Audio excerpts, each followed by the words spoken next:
So our next topic is ways to prepare yourself for judging part, building and improving skateboarding common sense, and all the necessary prep work done before coming to the event.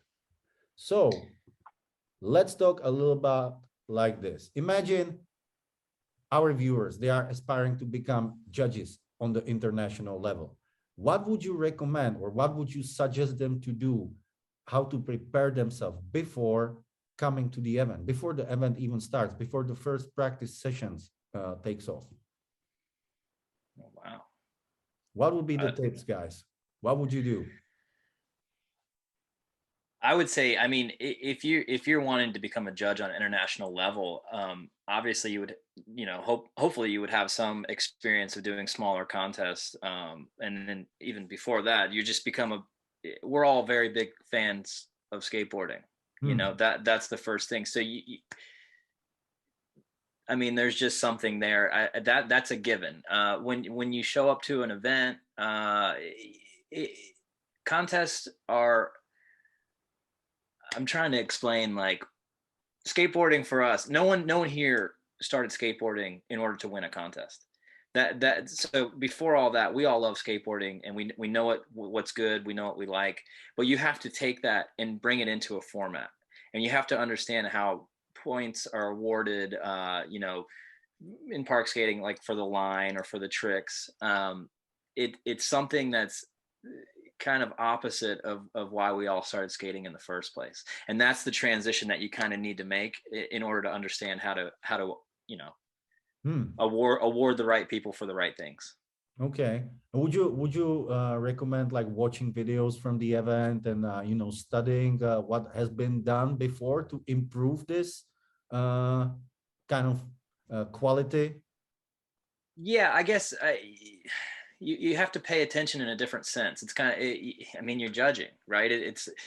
It's not like, oh, I just love watching this one person. This is my favorite person that I watch skate. That's not what this is. It's basically who can skate the allotted, park in the allotted time, and it's just a different way it's a different aspect of looking at skateboarding. You still know what you love and you know what you like, but then you have to assign a point value to it, and there's a process there. And you need to be fair to everyone, not just like advance the people that you like. Exactly, that's what I mean. Like, we all had our favorites growing up. Wade Spare was, at Marseille, that was great. But there's other people there, and that's the whole thing. You got to realize that you're a judge, and everyone's here. They've paid to be here. They've traveled to be here. Everyone starts at the same thing, and that's at practice, and that's when we watch practice, and then we start taking notes. All right, Shari, go ahead, please. Oh, sorry. I just think that's where like you said, if you want to be judging internationally, you would have already been judging a variety of national events, etc. But where the criteria that you're judging on is critical. And like Kyle said, you can't just have, you can't be biased or have your favorite. So that's where both the subjective and objective criteria is really important. Like, your subjective criteria in terms of style and things like that can vary, but there's certain aspects that we can't miss and we can't stoop on. We really got to make sure we're judging according to the criteria and what we're seeing right in front of us in that run. So this is a point I wanted to make in terms of watching practice. You might see a skater who's been nailing this run over and over and over, and then in the actual competition, they're not doing the airs as big or landing or stuffing up a trick. And it's really important that you don't judge what you've seen in practice, and you're judging what's right in front of you. But getting back to the criteria, it's really important that we're judging to that criteria. So I would be watching a variety of previous competitions that have been judged, and not so much focusing on, oh, that was given an 82.15, but focusing on where the bar was set in terms of the other athletes on that day and where they were scored. Obviously, scoring forever evolving, but looking at that and why was that one only given a 65.2 and this one's given a 68.3. So looking at the way the judges have applied those scores in previous competitions to just help consolidate how you judge according to the criteria. That's probably, would be my starting point is going there. That's great. So basically fine-tuning your skateboarding common sense and make it up to date with the current standards and what has been done recently at the competitive environment or in skateboarding in general. And yeah, that definitely helps. And being impartial, one of the most important criteria to become a good judge, being impartial and being up to date. Alexei, would you suggest someone to maybe train how to write notes? Because we know, and we explained in the previous episodes, how crucial and very important the notes are. And we talked about how hard it is to figure out your system of notes and kind of practice it to make it perfect and work in the stressy situation. Would you suggest some like I think everything has been said again. Well done, guys. Having an experience, being an active skateboarder, having that knowledge of what's going on, what are the current standards and everything. But obviously, you gotta have that support of your notes when you are judging, because you gotta be sure, like we said in one of the previous episodes, you gotta be sure that if there's any complaints, or if you want to go back to your notes, that you're able to read them. So as we said previously, there's no magic recipe to write notes. Everyone got this whole way to do it. But obviously, if you watch, like you said, Shari and Kyle, if you watch previous competitions, you sit on your couch, and you take a piece of paper and a pen, and you watch previous competitions, and you practice the way you're taking notes, and you try to be creative and try to be smart with what you're using, whether it's like abbreviations, signs, drawings, anything that can help you to write fast and make sure that you can go back to your notes and be sure that you can rebuild the whole run that you saw. I think it's really important, and that's probably what we're talking to all of our audience nowadays during this webinar.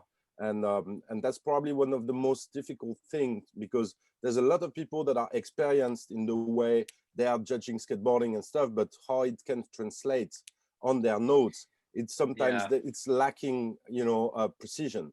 So the more you train, the more you practice that note taking, and the more you're creating reflexes on the way you're taking these notes, the better you are prepared when you're going to be in real life situation. That would be my advice. I would say I would agree, and have those notes be legible to not only yourself but everyone else as well, as much as possible, because you are in these big international contests. It's time sensitive. This is a time sensitive process where we have to get our notes reread and down, and then that's how we get our score, and we have to have our score in a certain time period, which is pretty fast. I remember when I first started doing it, I was like, oh wow, that's a real quick turnaround. So if you have to go back and recheck your notes, it can't be chicken scratch. It has to help you, you know what I mean? And I mean it's hard, but at first, and then you realize you get your system down. Yeah, and it makes your day easy, and you get the most accurate results possible. And right. the more you do it, and the another good thing that you guys said is like maybe start with like smaller competitions, regional, national competitions, where the level is not that crazy, so you get used to these setting up these reflexes, because you need to practice as well. I'm always taking that example of when we started to judge again after that COVID break, and the guys from World Skate asked us to send us some link and watch these competitions and train again and practice again. Obviously, I was like, I know how to do it. But then I realized, because of the break and not doing it for a year or a year and a half, I was like, wow, I'm not that fast anymore.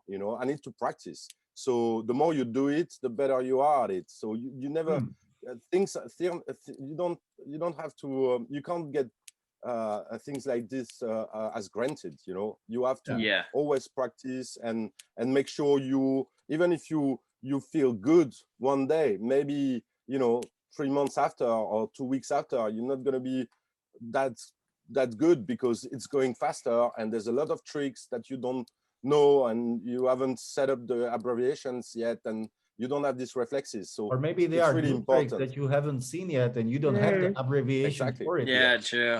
Yeah. And that's kind of sums it up, because the practical side of preparation, staying in shape as a judge to deliver the job, and staying up to date with the current standard. Yeah, you of can't skateboarding. you can't really just lean on your love for skateboarding for this job. Yeah. This is a job that has real consequences for everyone involved.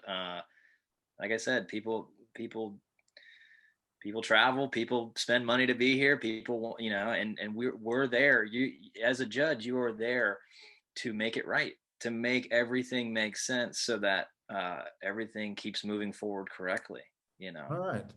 Totally. Makes complete sense. Thank you, guys. So for all of you viewers, practice home. Don't think that when you know one day it's gonna remain like this for the rest of your days.